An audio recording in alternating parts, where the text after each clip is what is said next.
Chapter 41 The One Blow That Breaks the Shackles. You are listening at novelfull.audio. After chilling for a couple of days, Charlotte finally emerged from her room. "Boss," the crew greeted her as she came down. Charlotte smiled and nodded. The warm sunlight felt great on her face. Gazing up at the blue sky, she felt a wave of relief wash over her. A draw with Zifa meant he'd entered the big leagues, even if he was at the bottom. Charlotte was confident he'd reach the top eventually. After all, he was only 17. 17 with 2 kids, and another on the way. Charlotte couldn't help but smile wryly whenever she thought about it. Other people time-traveled and became instant badasses, taking down celestial dragons and challenging emperors. But him? Sure, he trained and fought, and fooled around with a couple of the maids and knocked them up. Talk about embarrassing for a time-traveler. "Master. You'll catch a cold." Martha waddled over, her belly noticeably bigger, holding a robe. It was almost winter, and the weather was getting chilly. "Thanks." Charlotte took the robe, gazing at the blonde Martha. He still remembered the first time he saw her, locked in that dark slave ship cabin, a brave princess from a conquered kingdom. Martha blushed, noticing the young master staring at her. Charlotte felt like a total scumbag. He really was. Sleeping with subordinates. He'd always heard about not messing with people you work with. He couldn't help but feel depraved, thinking about his own hypocrisy. He used to be so disciplined, but now, guess there's something to that old saying, men only have a first time, then countless times. "Don't stand out here, it's too windy. Go back inside," Charlotte said gently. "Okay, master." Martha hummed softly and went back, her 2 maids trailing behind. Charlotte stood alone at the bow, staring into the distance, wondering about the future. Challenge the world government? Nah, leave that to Roger or Luffy. Become pirate king? No thanks. Charlotte didn't have ambitions that big. All he wanted was a simple life, but that simple wish felt like a pipe dream in this one-piece world, especially since Charlotte had a bounty on his head. He glanced at the newspaper in his hand. Rockefeller Charlotte. 500 million bounty. Second only to the Golden Lion. 4th highest bounty in the entire Rocks Pirates. He'd leapfrogged John, Silver Axe, and even Charlotte Lin. The Marines really thought highly of him. Charlotte smiled wryly. He'd figured out what had happened 4 days ago. After waking up yesterday, he hadn't expected a simple brawl to cause such a stir, almost starting a war between the Rocks Pirates and the Marines. Charlotte was stunned when he heard the news. Luckily, both sides had backed down in time, otherwise he wouldn't have known how to stop it. Now that he was clear-headed, he knew he'd been letting his emotions run wild. Being chased by Zifa had left a mark, a burning desire to get stronger. He'd spent a whole year training like a maniac. Before that, he was a shut-in on Hive Island, driving the boat out every day to hunt pirates, plunder merchant ships, challenge strong New World fighters, or just find a deserted island and beat the crap out of mountains. For a year, Charlotte had lived under intense pressure, turning him paranoid. Even though he hadn't beaten Zifa, he'd managed to draw. That was enough to reassure Charlotte that his hard work had paid off. Phew. Charlotte felt a wave of relief wash over him. Suddenly, a powerful shock ripped through Charlotte. Boom. A wave of Conqueror's Haki exploded outward from him. It was the most powerful eruption Charlotte had ever unleashed. The sea churned, and countless fish and sea kings were stunned, floating on the surface. Surrounding crew members were overwhelmed by the Haki, their eyes rolling back as they collapsed on the deck, foaming at the mouth. Charlotte managed to keep the Haki from reaching the cabin. Disturbing Martha would be a death wish. Charlotte unleashed his Conqueror's Haki freely, blasting it skyward. The clouds above were scattered, leaving a circle of clear sky centered around him. Just as Charlotte was enjoying himself, an annoying voice broke through. "Jia ha ha ha ha. So you're the one with the crazy Haki." Figures. The Golden Lion, Shiki, floated over from Hive Island. His voice arrived before he did. Charlotte immediately focused his Haki towards Shiki. "Jia ha ha ha ha. Don't think a draw with Zifa makes you tough enough to challenge me." As soon as he appeared, Shiki launched a slash. It wasn't large, but it made Charlotte's senses scream. This was a slash from a true swordsman, but Charlotte wasn't about to back down. He drew his newly forged longsword and returned a slash of his own. Bang! The two slashes collided. Shiki, with a cigarette dangling from his mouth, looked surprised. He could feel the difference in Charlotte's slash. Not bad. But not enough. Ha, kid. Let me show you what a real swordsman can do. Shiki laughed wildly, drawing his swords, Oto and Kagurashi, from his waist. Lion Song. A cross-shaped slash hurtled toward Charlotte. This time, Charlotte felt it more clearly. There was a will within the slash. Is this the path of the great swordsman? Charlotte ignored the incoming attack. Will? In an instant, Charlotte's mind flashed back to his constant training and fighting since he'd arrived in this world and his dreams. What is my dream? To be king of the world. The greatest swordsman. No. Not at all. My dream is freedom. To sail this sea as I please and protect those I want to protect. Charlotte's eyes lit up, and his conqueror's haki erupted again. My will cannot be broken. Charlotte's aura exploded as he swung his sword at Shiki's attack. Bang! At the last moment, Charlotte's sword shattered Shiki's slash. Chapter 42 The Great Swordsman. You are listening at novelfull.audio. Heh. I knew I was right. The golden lion Shiki watched Charlotte's movements, impressed. Charlotte's last strike officially put him in the realm of a great swordsman. From now on, there would be one more great swordsman in the world, and Charlotte's name would be Charlotte the Blood Great Swordsman. Whoa! Charlotte took a deep breath, reveling in the power coursing through him, and grinned. He'd gotten even stronger, achieved the rank of great swordsman. Heh. Kid, I gotta say, you've got some serious talent. The golden lion Shiki slowly descended onto Charlotte's ship. Charlotte didn't react. Then I have to thank you, Shiki. If it wasn't for your attack that showed me what I needed, I don't know when I would have broken through the great swordsman. Charlotte chuckled. Heh. Don't mention it. Just consider it a favor for the future. Something you can do, of course, and you can totally refuse. Shiki floated beside Charlotte, gazing at the calm sea. Charlotte frowned slightly at Shiki's words. He hated owing favors, but he really owed Shiki this one, and Shiki knew it. His part in Charlotte's breakthrough had earned him some goodwill. Seeing Charlotte frown, Shiki didn't mind. Just remember. Kid, you just need to help me out once, when you can. Shiki floated back up, flying towards the Hive Island, his voice echoing behind. Charlotte watched Shiki leave, lost in thought. What would he want him to do? Knowing what Charlotte would do to him later in life, it must be to help him rule the world, to help him become king. No way. Rox is still alive. Even if it's about becoming king of the world, it wouldn't be his turn, could it be? To betray Rox. Charlotte could only think of that. After all, Shiki didn't know that Roger and Garp would kill Rox in God Valley in just 2 years. The more Charlotte thought about it, the more it seemed to fit, and judging by Shiki's recent actions, he'd become increasingly dissatisfied with Rox. Not just him, even Whitebeard rarely came back to the island, just floating around in a boat every day, waiting for Rox to summon him. Looks like it's about time for the Rox pirates to fall apart.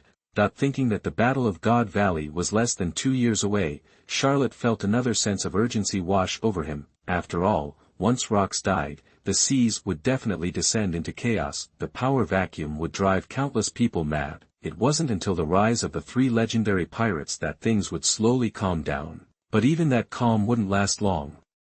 With the surrender of the pirate king Roger, the seas would become chaotic again, but this time the chaos would target the Navy. Right now, the future 3 admirals of the Navy hadn't grown up yet, and the Navy's strength was still weak. That was why the Rox pirates were pushed out of the New World. But after Rox died, and before the rise of the 3 legendary pirates, things would be extremely dangerous. Cyborg Kong would be promoted to Admiral of the Navy, and Zifa would be promoted to General in the Warring States period.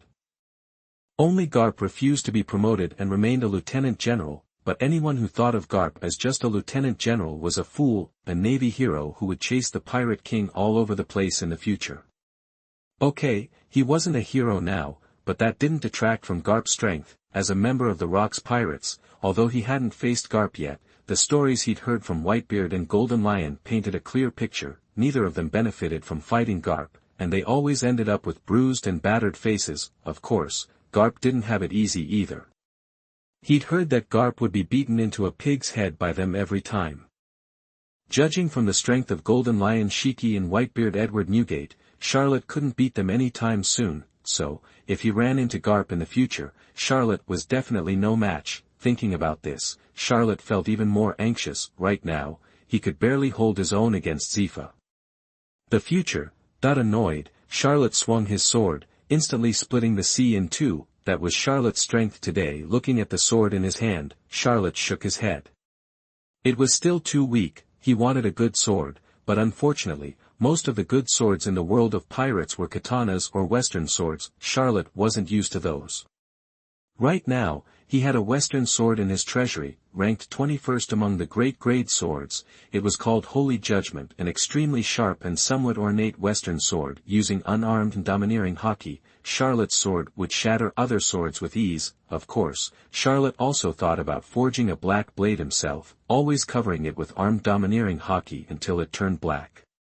But who knows how long that would take, and Charlotte had tried it, but unfortunately, because of the intense battles, even when coated in armed domineering haki, it would still be cut by another sword with strong armed haki. All this was because Charlotte's armed haki wasn't strong enough. Although Charlotte could use any method of armed domineering haki, if the strength wasn't high enough, he would still be defeated by someone with stronger armed haki. Charlotte understood this well from his battles with Zifa. This was the project that Charlotte would continue to work on in the future. But the best way to practice armed domineering haki was to fight against others with the same haki. Otherwise, the effect was negligible. Hard training alone wasn't enough, but it all depended on the situation. Charlotte hadn't found a good training partner yet. So, he had to think about his weapons first. I seem to remember encountering a good sword during Luffy's voyage, but it seemed to be a cursed sword. Well, there's no real distinction between cursed and regular swords in One Piece. The name of that cursed sword was Seven-Star Sword, and it was located in the first half of the Grand Line. Looks like when I have time, I'll have to visit the first half. That island was called Aska Island. I think I need to ask someone. That when Charlotte thought of finding someone, he immediately thought of Shaki.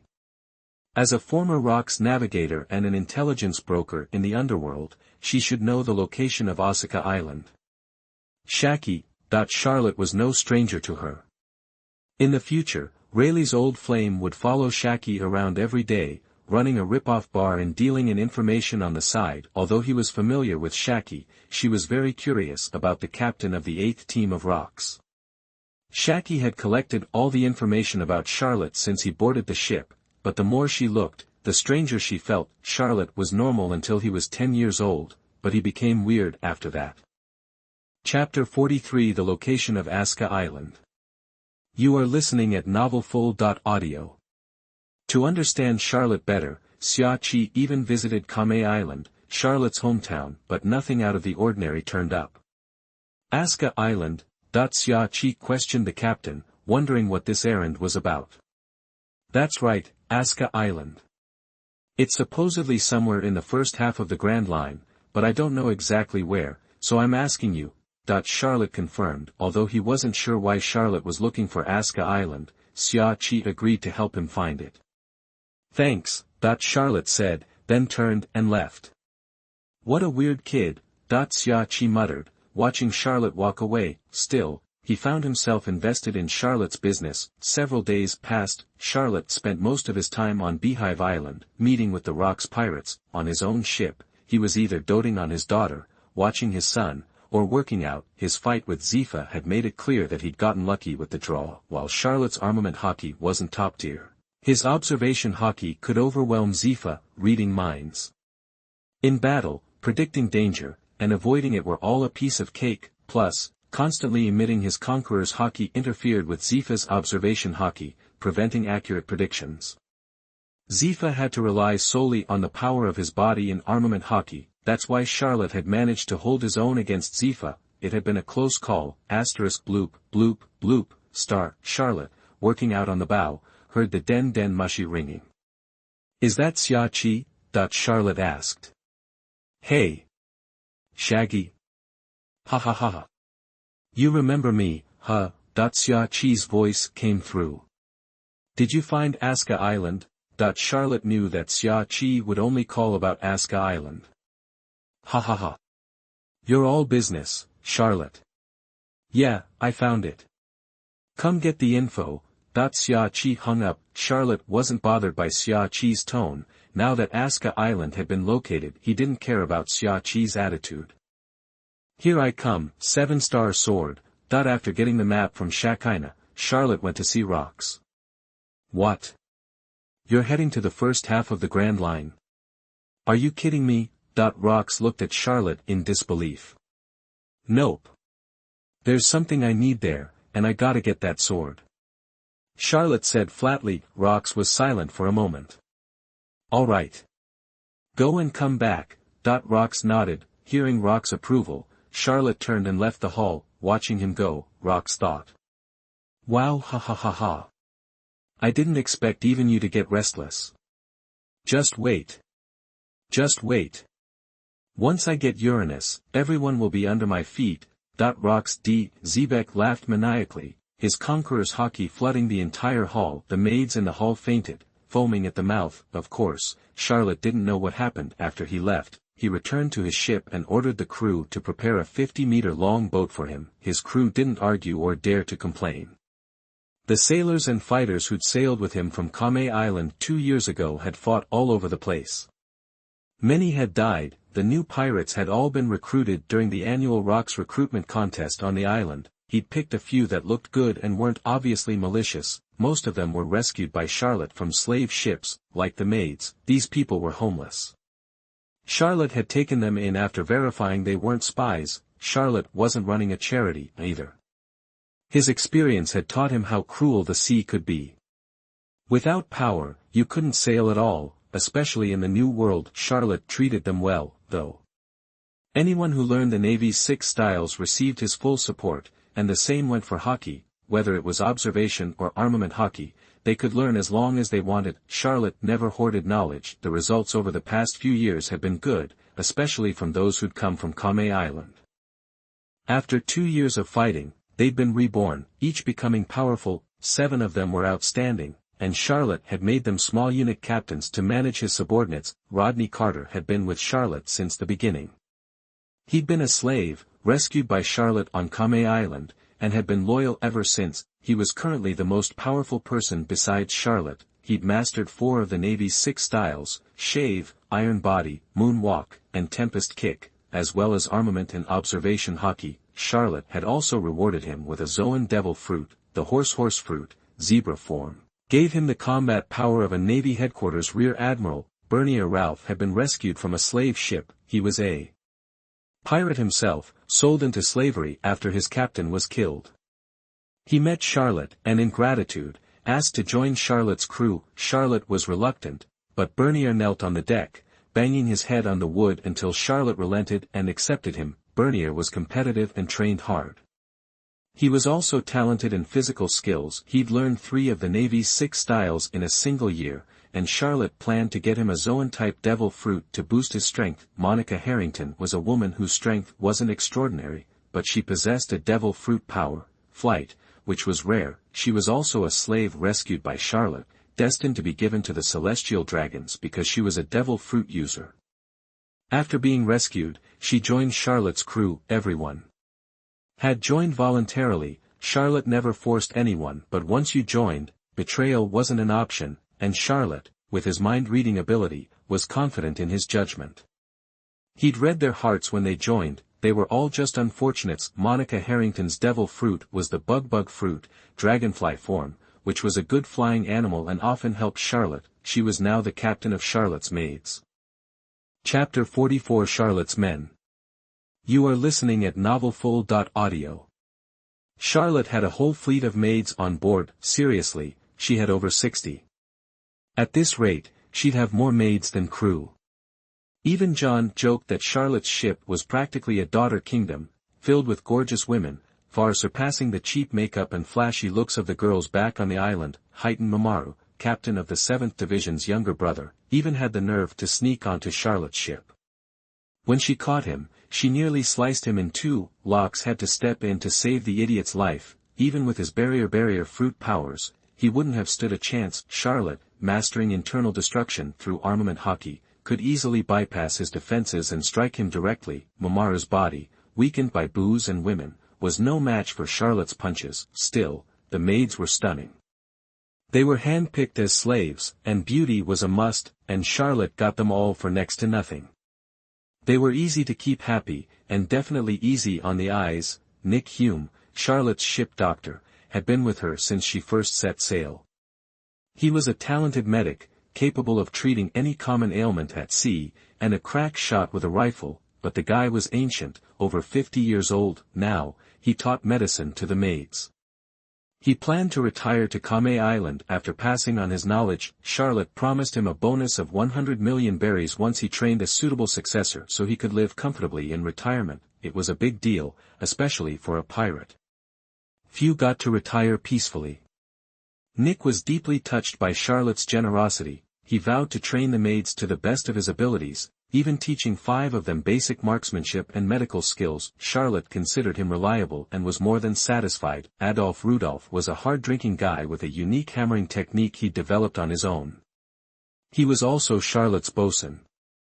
He was a real powerhouse, standing over 13 feet tall.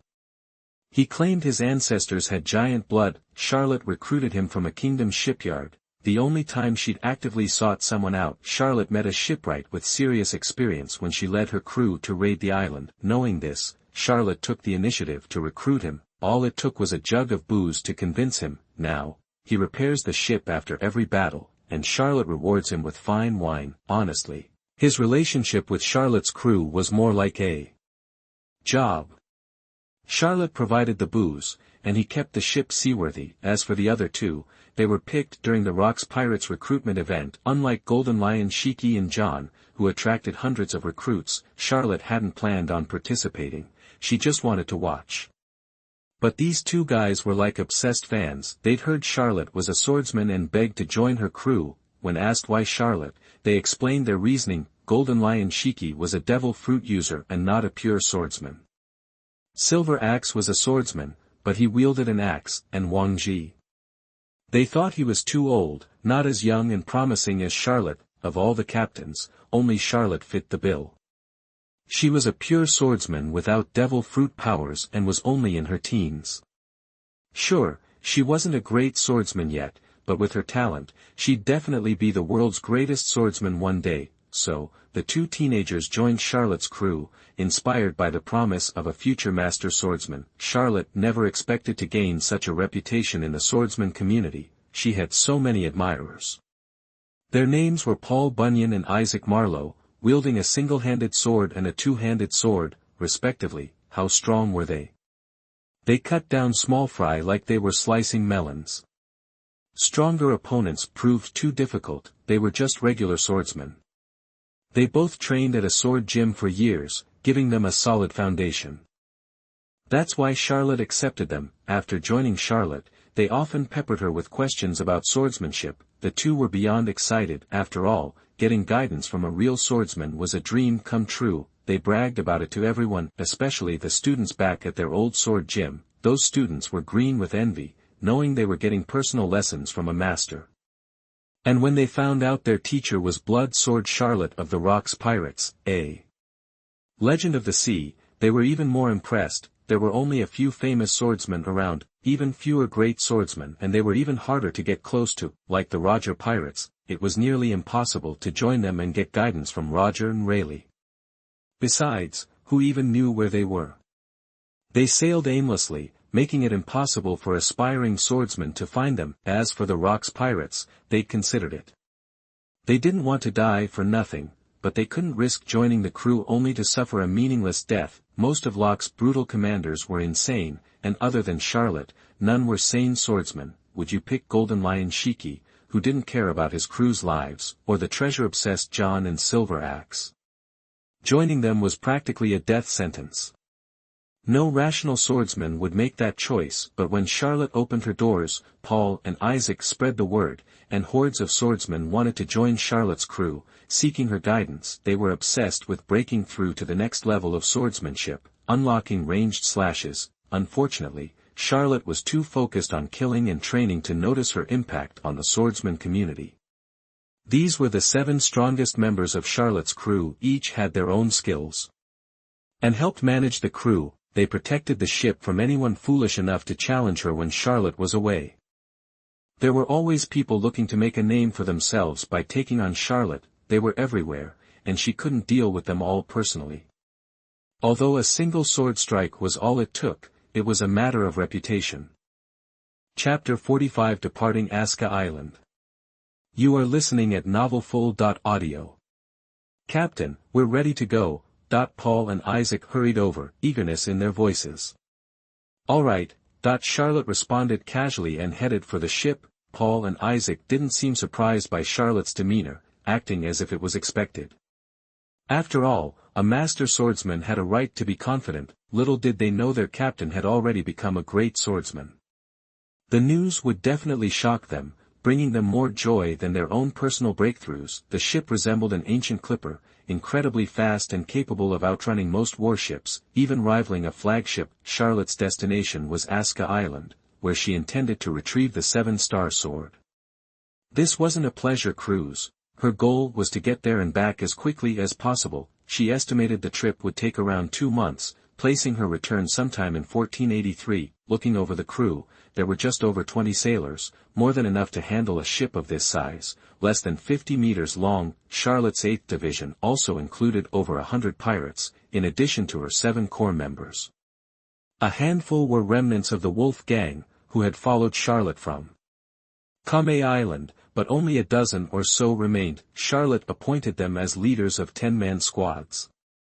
Their job was to manage the lesser pirate grunts, who in turn were supervised by Carter. Charlotte didn't have time to manage the pirates herself. These grunts mostly had an easy life, either training with Carter or spending their monthly paychecks in the Hive Islands taverns. Charlotte didn't interfere much, except to bring them along on missions. Otherwise, she left them to their own devices. They were pirates, after all, and Charlotte didn't want to micromanage them. Besides, she considered them expendable. In a fight, they were only good for swinging a sword or taking potshots from behind, lacking any real combat skills. They were useful for cleaning up after a battle, collecting loot, and not much else. Captain, all set to sail. Paul and Isaac reported to Charlotte. The entire crew was ready. Good. Let's head to the first half of the Grand Line. Charlotte announced. The two nodded in unison and relayed the orders to the crew. The ship slowly left the harbor, disappearing into the Hive Islands horizon. Word that Charlotte, the 8th Division captain of the Rocks Pirates, had left the island quickly spread. Various sources, including potential world government and Navy spies, activated their information networks to investigate. Buru Buru. At Navy headquarters, the transponder snail rang urgently. Moshi Moshi. This is Navy headquarters. A voice on the other end responded. This is CP0. Charlotte, 8th Division captain of the Rocks Pirates, has set sail from Hive Island in the New World. Destination unknown. Please alert Navy headquarters. The call ended abruptly. Hearing this news, Crane immediately sought out Chief Admiral Kong to discuss the matter, with Admiral Zifa present as well. What? Charlotte's left the island. Zifa stood up immediately, reacting sharply. Zifa, what are you doing? Kong demanded. Admiral Kong, I want to capture the pirate Charlotte and imprison him and impel down. Zifa declared firmly. Sit down. Kong's brow furrowed in annoyance. Admiral Kong. Zifa protested. Sit down. Kong repeated, his voice louder this time. Compelled by Kong's command, Zifa reluctantly sat down. Zifa, don't act rashly. We all share the desire to bring Charlotte to justice, but we can't charge in blindly. Remember, He's part of the entire Rocks Pirates, and such action will have wide-ranging consequences. We must consider the bigger picture. Seeing Zifa seated, Kong softened his tone. As one of the most promising officers, Kong still had patience for Zifa. Right. Zifa, we don't know his objectives. We can't rush into a trap, can we? Crane added, trying to calm him down. Zifa slowly contained his impulse. Yes, Admiral Kong. Ha. That's more like it. I heard you're getting married. We'll have to raise a glass at the wedding. Kong changed the subject. Hearing Kong's words, Zifa managed a genuine smile. Yes. When you get married, we'll call Garp and Sengoku for a drink. Crane added, smiling. Speaking of Garp, Kong's expression turned sour. That Garp, every year around this time, he asks for leave to visit his son. Does he think the Navy headquarters staff isn't already stretched thin? Kong grumbled, though there was no real anger in his voice. Ha! Garp always tells me he wants to train his son into a Navy officer. He even said he'd send him to Navy headquarters for training in a few years. Zifa chuckled. The thought of his old comrade sending his son for him to train was amusing. That's fine. Then Garp's son will become a valuable asset for the Navy as well. Somehow, the discussion about Charlotte shifted to Garp's son. Meanwhile, in the East Blue. Surprise! Dragon, I'm back, it's your dad. Vice Admiral Garp, wearing his coat, kicked open the door, carrying a basket of fruit, and laughed loudly. Daddy. Dragon, a young boy, stared at Garp in terror. Garp didn't notice, assuming it was an expression of joy. Back on the open sea, Charlotte stood at the ship's bow, facing stormy weather and rough seas. The sailors frantically tried to furl the sails. Charlotte watched the scene unfold. She couldn't believe her luck. Barely a day at sea and they were already caught in a major storm. She didn't know if it was bad luck or the work of some mischievous god. She spotted a towering wave, nearly 20 meters high, bearing down on them. Everyone panicked, clutching onto anything they could find. Damn it! Charlotte realized that if she didn't act, the ship would be destroyed. Whoosh, Charlotte drew her long sword, unleashing a powerful slash toward the approaching wave. Just when Charlotte expected to cleave the massive wave apart, her attack was engulfed and carried away by the overwhelming force. Chapter 46. You are listening at novelfull.audio. Obviously, Charlotte underestimated the sheer power of those waves, but she wasn't about to give up. Giving up meant the ship was done for. She wasn't going down without a fight. Whoosh, whoosh, another couple of massive, energy-infused slashes. This time, she coated her strikes with both armament haki and conqueror's haki. She unleashed the two slashes at the towering wave, and this time, it actually worked. The wave was briefly split open, but it closed up again within seconds, offering Charlotte a sliver of hope. Quick! Head for the gap. We gotta get the ship through. Charlotte yelled to the crew. They'd all seen her unleash those massive slashes. The first slash seemed useless, and despair had started to set in. But the second and third gave them all a reason to keep fighting. Brothers! Steer for where the captain slashed. Paul roared.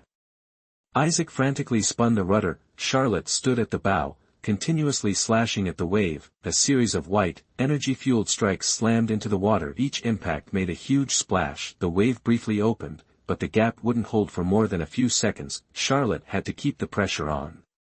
Hurry! Charlotte urged them. She couldn't keep this up for long. Each slash was draining her stamina. She was pouring armament haki into every swing, and that took a serious toll. At the helm, Isaac squinted, ignoring the sea spray and rain, and steered directly for the gap. Everyone held their breath as the wave loomed closer. Even Charlotte was awestruck by the massive wall of water, but she kept slashing.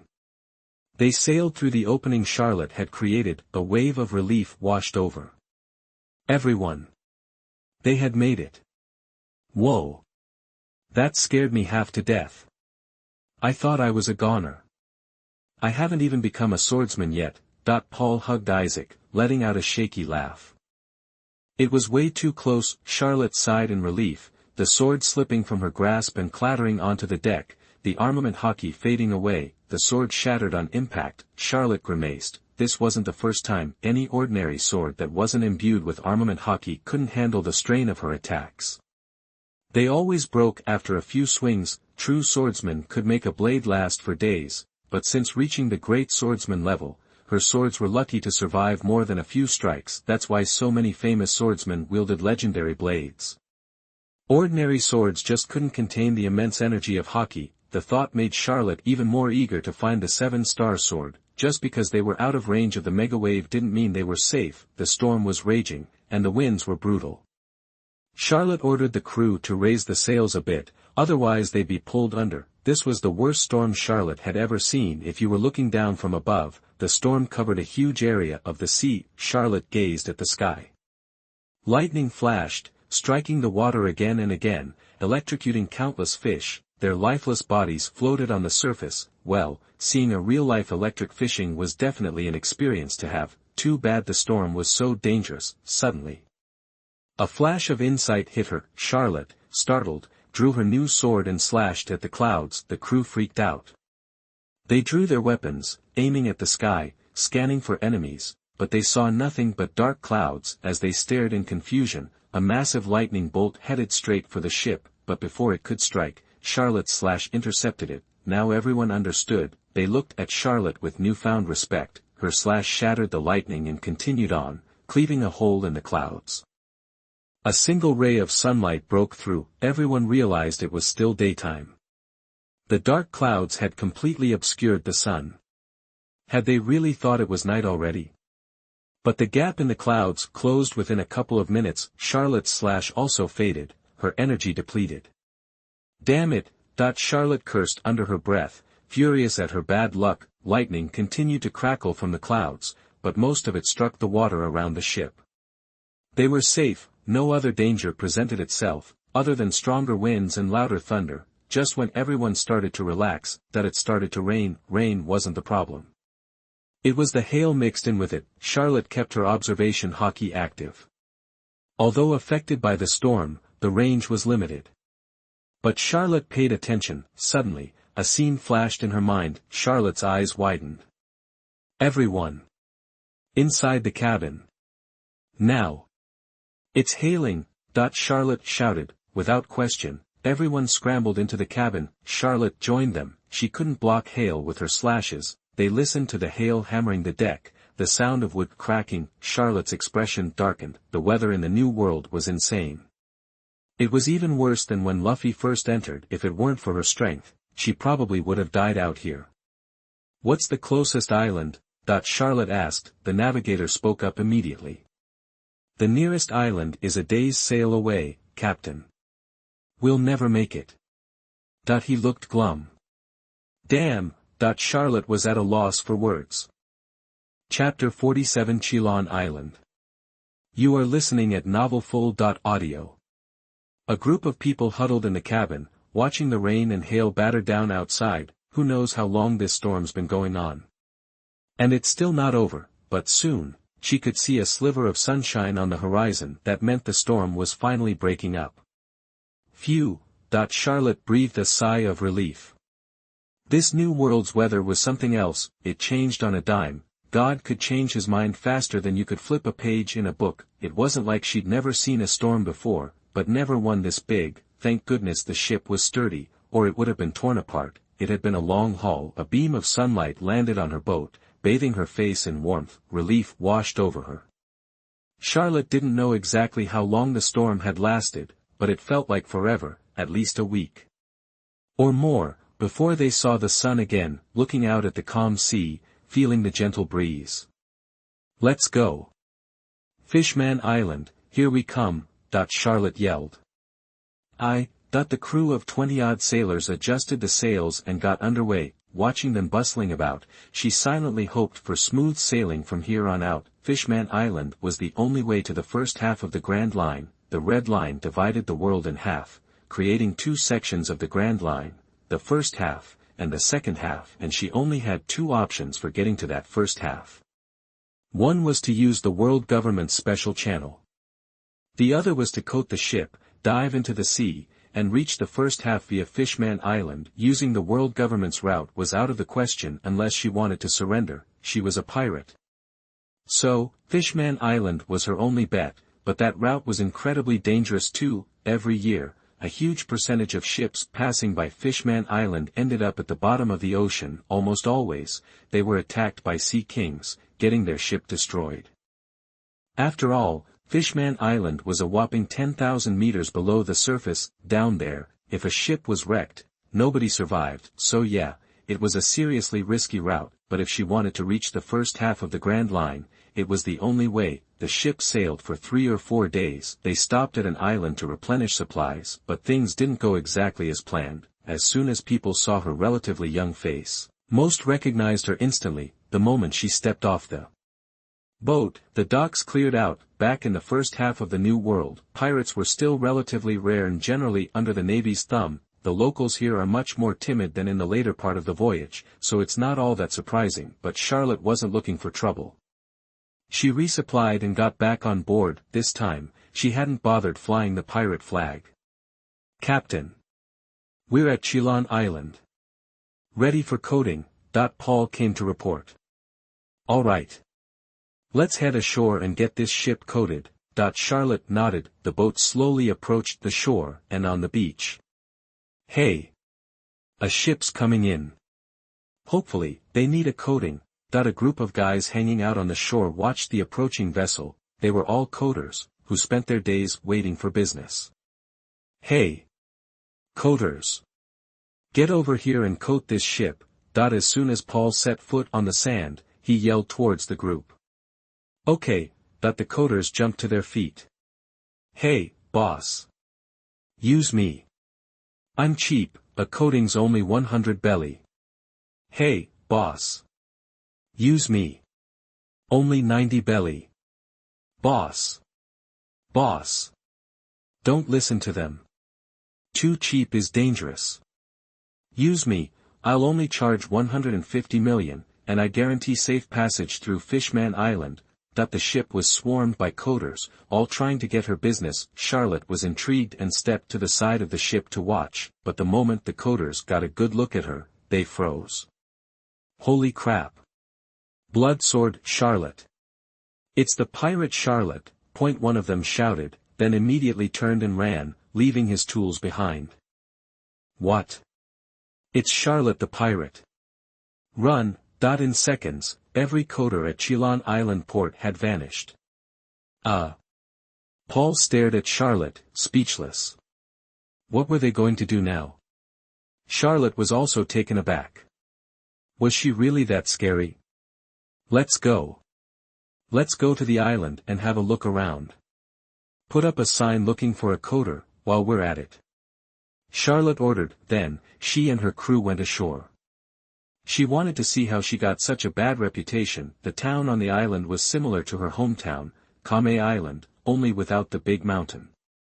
It was just a regular island. Walking into town, they saw people opening shops on the street. This was a tourist trap, obviously. Everything catered to visiting ships. After all, this island was located near the entrance and exit of Fishman Island. There were a lot of people coming and going. As soon as Charlotte and her group stepped onto the island, everyone turned to look at them. Charlotte's group of a dozen people, all armed, were hard to miss. They must be pirates. Charlotte! Blood sword Charlotte! Some people recognized her instantly. After all, it had only been a month since she became infamous. The battle with Zifa was reported by Morgans, and it caused quite a stir. The people in the New World were the most concerned because they were the ones in the immediate danger. "Run! It's the Rocks pirates!" Someone shouted, and everyone reacted at once. They dropped everything and ran. "Waya!" In the panic, the kids were the ones who got hurt. They were still playing in the street when suddenly everyone disappeared, leaving only Charlotte and her crew at the entrance of the town. Those who escaped were hiding in their homes. Charlotte smirked. If pirates were really invading, did they think hiding at home would save them? Wrong. Hiding at home was often the most dangerous thing you could do. Pirates would break down the doors and steal everything. Charlotte walked ahead, noticing a baby crying in a crib in front of a fruit shop. The parents were gone, and the toddler was scared. Charlotte reached out and gently stroked its head. The 2 or 3-year-old stopped crying when it saw her. Chapter 48 Coding. You are listening at novelfull.audio. Everyone watching Charlotte from their homes held their breath. They figured the baby who'd stopped crying was probably a victim of that pirate. After all, pirates are ruthless, right? Charlotte's hand, so gently caressing the baby, reminded him of his own little girl, Estes, who was just 2 years old. That's it. Don't cry, he murmured. After comforting the baby, Charlotte turned and walked away. Ignoring the child, he strode to the middle of the street and scanned the area. Practically everyone was peeking through cracks in their doors and windows, curious to see what this pirate, Charlotte, was going to do. Charlotte took a deep breath. Listen up, everybody. I need 10 coders here ASAP. Otherwise, I'll level this island. Charlotte's overbearing presence was palpable, but he didn't unleash it fully, just enough to strong-arm them. This raw arrogance made the ordinary folks gasp, like they were being choked. Everyone held their breath, afraid to speak. Charlotte frowned, noticing their terrified expressions. They were all pretending not to see him. Whoosh, star. Charlotte drew his long sword and slashed. The arc of energy ripped down the street. Floor tiles and shops alike were devastated, as if a plow had run through them. Finally, the energy slammed into a building at the far end of the street. The building instantly crumbled, burying everyone inside alive. Charlotte had 2 reasons for that strike. First, to scare these people into cooperating. Second, because the person hiding in that building was a world government spy, yakking on a den mushy. Charlotte wasn't about to let that slide. I'm only saying this once. 10 coders, now. Or I'll wipe this island off the map. My patience is wearing thin. Charlotte's icy voice echoed through the air. Everyone was petrified, too scared to move. Charlotte's frown deepened. You want to play hardball, huh? Just as Charlotte was about to follow through, a voice called out. Wait. I'll coat your ship. Just let these people go. The voice came from behind Charlotte and his crew. Charlotte turned, and his crew followed suit. The cry also caught the attention of the townspeople. Huh? Conan. Why is he out there? Apparently, some of them recognized him. A young man emerged, carrying a bucket and brush. You know how to coat? Charlotte asked, disbelieving. Yes. Coating's in my family's blood. I've coated a bunch of ships before. Conan replied nervously. Just you? Charlotte pressed. Conan nodded. Yeah. Just me. Seeing that this kid was the only one willing to step up, Charlotte was stuck. Was he really going to slaughter the whole island? Sure, Charlotte had killed plenty of people, but he never intentionally went after civilians. Accidents happened, of course. Guys who fought him were usually tough, and bystanders could get caught in the crossfire. Charlotte felt bad about that, but he didn't dwell on it. He usually went after soldiers, nobles, shady businessmen, and the occasional king when the job called for it, but not often. Honestly, very few people actually died by his hand.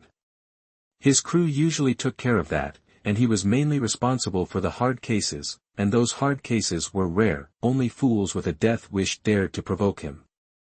All right then. Coat my ship, and I'll leave this island alone, Charlotte promised. Really? Conan asked, immediately regretting it. You little punk. Who do you think our captain is? You dare question him? You got a death wish, don't you? Paul snapped, stepping forward before Charlotte could even speak. Charlotte gave Paul a mental thumbs up. That's what a good lieutenant did, spoke up for the boss when it mattered and solved his problems. Conan's face paled, and he waved his hands frantically, sweating bullets. No. No. You got it all wrong.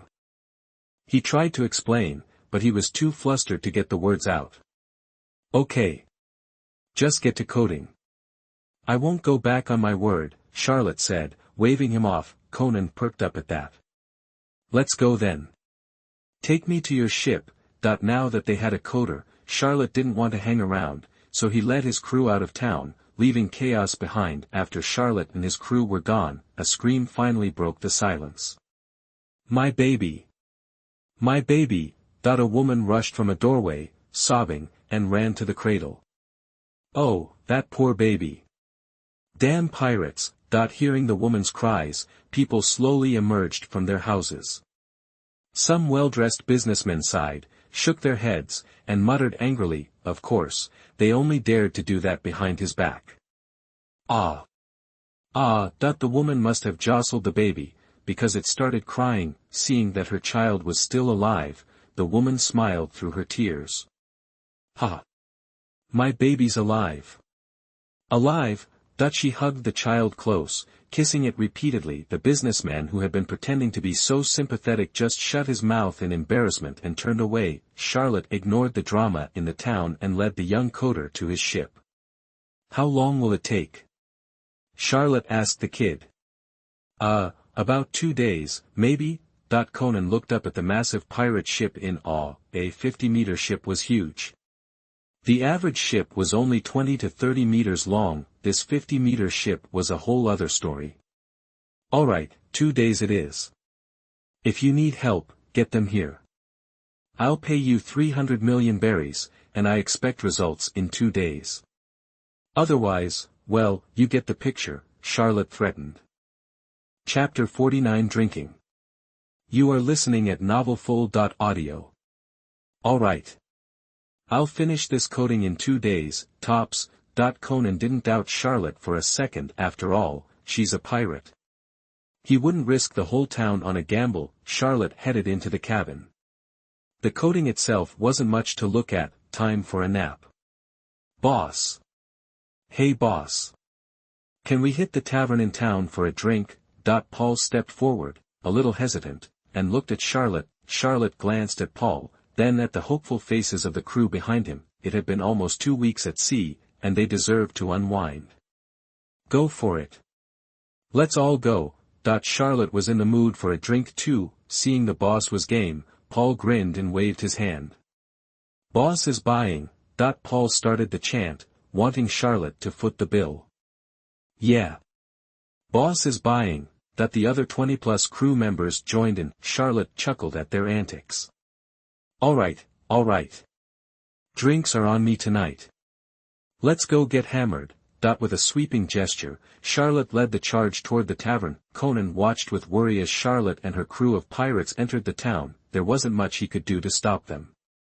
He just hoped they'd keep their word. As Charlotte and her crew walked back into town, the few townspeople who had ventured out scattered, not wanting to be around. Charlotte rolled her eyes, then, shave.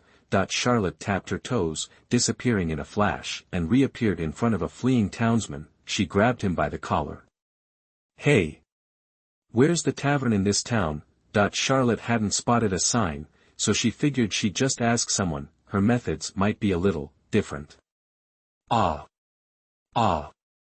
Ah! The townsman, held captive in Charlotte's grip, didn't dare move, just screamed in terror. Scream again and I'll rip your tongue out. Charlotte gave the townsman a fierce look. The townsman instantly clamped his mouth shut. He stared at Charlotte, wide-eyed. One more time. Where's the tavern? Charlotte asked, her eyes still blazing. The townsman pointed a trembling finger in one direction. Charlotte followed his finger. Kenbunchaku hockey. Starred at a large tavern stood quietly down an alley, and with a wider sweep of her hockey, Charlotte could sense at least 5 or 6 bars nearby. Charlotte released the townsman's collar and shoved him aside. She led her crew of 20-plus toward the tavern. Bam. Star.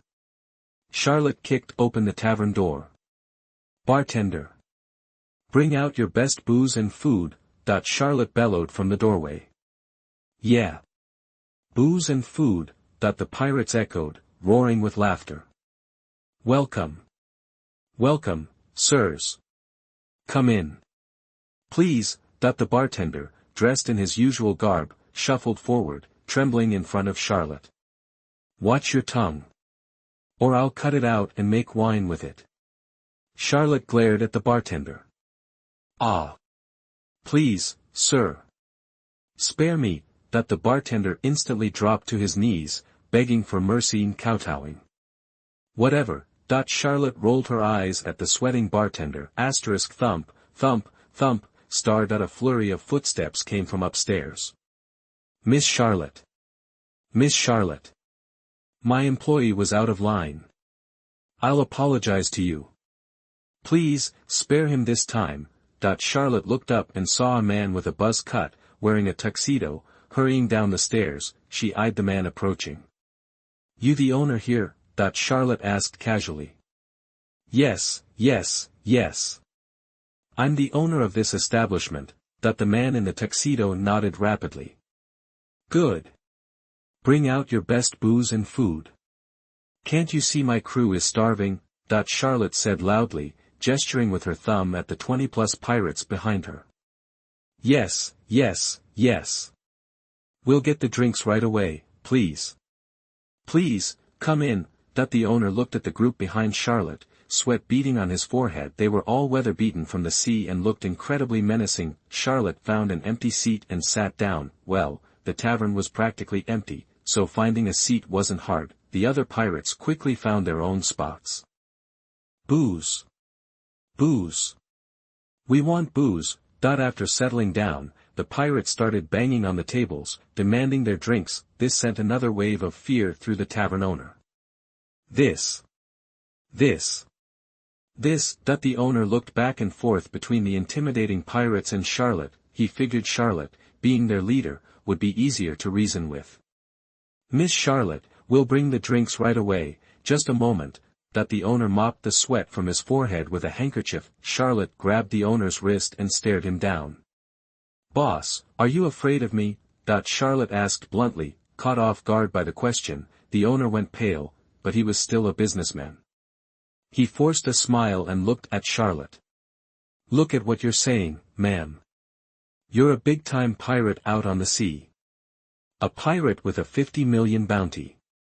How could I, a simple hotel owner, not be afraid? The tavern owner gave a forced laugh, clearly flustered, and his eyes darted around. Hearing this, Charlotte released his wrist.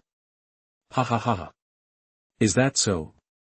Didn't realize my reputation was that big. Charlotte laughed, a genuine smile spreading across her face.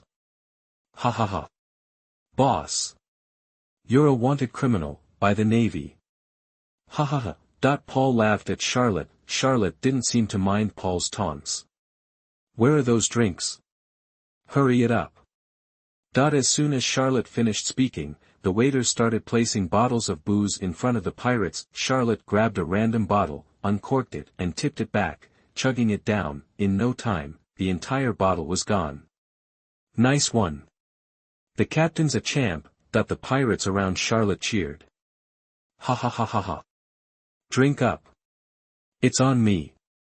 We're not going home until we're all passed out. Charlotte declared boldly. The reason Charlotte had grabbed the tavern owner's wrist earlier was to use her hockey to see if he was planning anything shady. After checking him out, she found he was just like she had been back in the day, a local gang boss running a few taverns in the area. He didn't have any ill intentions, just wanted to serve her, the plague god, so she'd leave as quickly as possible. Charlotte couldn't care less about his thoughts. Once she knew there was no problem, she let him go. Chapter 50. How much money? You are listening at novelfull.audio. After a night of partying hard, Charlotte woke up the next day sprawled on a table, completely disoriented. The tavern lobby was a mess, full of guys passed out in all sorts of awkward positions. Suddenly needing to pee like crazy, Charlotte bolted to the bathroom. Relief washed over her as she finished up. Feeling refreshed, she headed back to the lobby. Boss Charlotte, you're awake. The buzzcut tavern owner rushed over, all fake concern. He wasn't worried about her, he was scared of messing with a big shot and getting on her bad side. Charlotte grabbed his hand.